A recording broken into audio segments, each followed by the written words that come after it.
There was a small, remote village called Ash Grove, nestled at the edge of an ancient forest. It was the kind of place where everyone knew each other and strangers were rare. But the village had one peculiar rule, one that was strictly observed and rarely spoken about by the villagers. No one ever walked alone at night. It started decades ago, after a series of mysterious disappearances. Villagers whispered of a dark presence that roamed the forest in shadows, a figure known only as the Collector.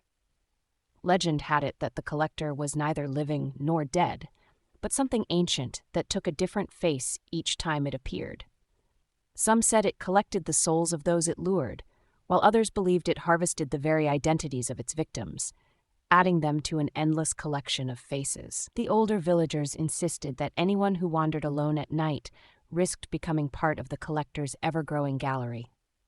Our story begins with a man named Ben, an outsider who had moved to Ash Grove for a quiet life. A journalist by profession, Ben was skeptical of ghost stories and superstitions. He found the tales of the Collector fascinating, and he thought there was a logical explanation, perhaps a local who played on people's fears or some long-forgotten folklore that had taken on a life of its own. Determined to write an article debunking the myth, Ben started asking questions around the village.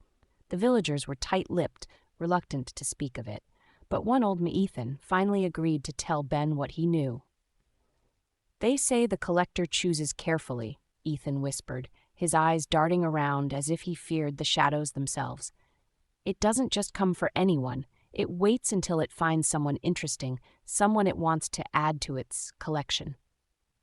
Ben brushed it off, chalking it up to small-town superstition. But Ethan leaned in closer, a haunted look in his eyes. "Whatever you do, don't walk alone at night. And if you hear it calling your name, run. Don't ever look back." Ben nodded politely, but he was more intrigued than afraid. That night, determined to find some evidence, or at least a good story, he set off towards the forest just as the last light of dusk faded. The air grew colder, and the silence was thick, as if the trees were watching him. As he walked along the path, he felt a strange sense of unease, but he pushed it aside, blaming it on the villagers' stories that had wormed their way into his head. About an hour in, he stopped by a clearing to take some notes. The forest around him was unnaturally still, and the only sound was the soft rustling of leaves. As he scribbled in his notebook, he heard a faint whisper, almost too soft to catch. "Ben." It was barely audible, but it was there. A voice, soft and lingering, calling his name from somewhere in the dark. Ben froze, scanning the trees. "Hello?" he called out, half expecting one of the villagers to jump out and try to scare him. But the forest remained silent. After a moment, he shook it off as a trick of his imagination. He continued walking, but the unease grew stronger. The forest felt different. The trees seemed closer, as though they were pressing in around him, and the shadows were deeper, almost as if they were reaching out. He quickened his pace, determined to reach the village again before his nerves got the better of him. Then he heard it again, this time louder. "Ben?"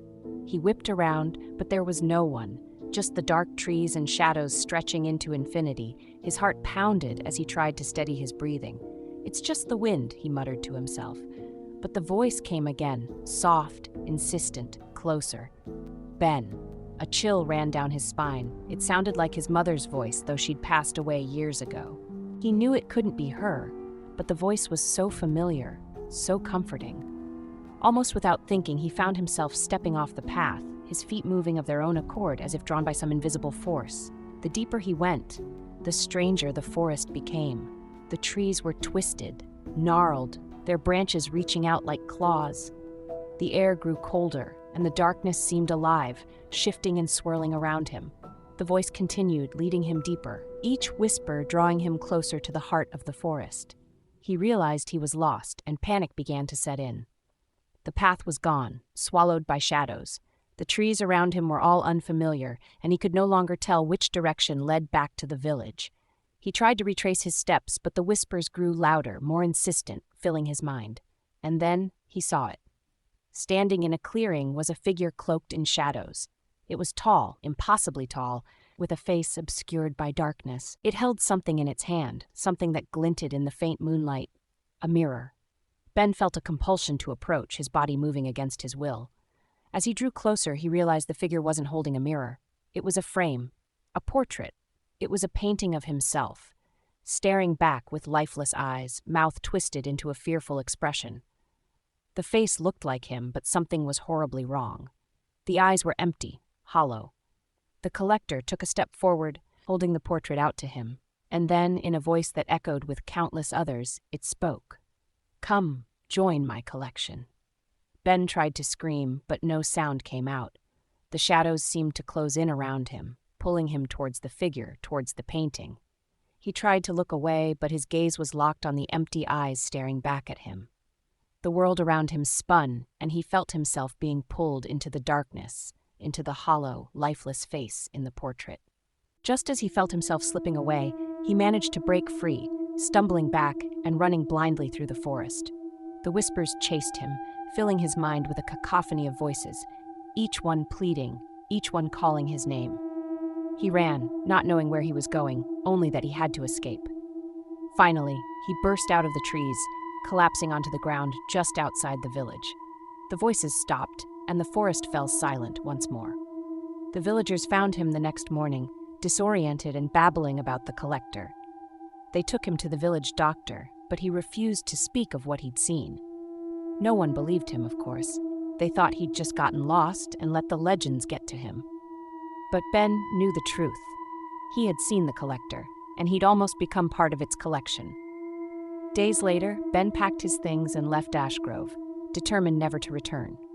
But even as he left, he couldn't shake the feeling that he was being watched. The memory of those hollow eyes, that twisted reflection of himself, haunted his every step.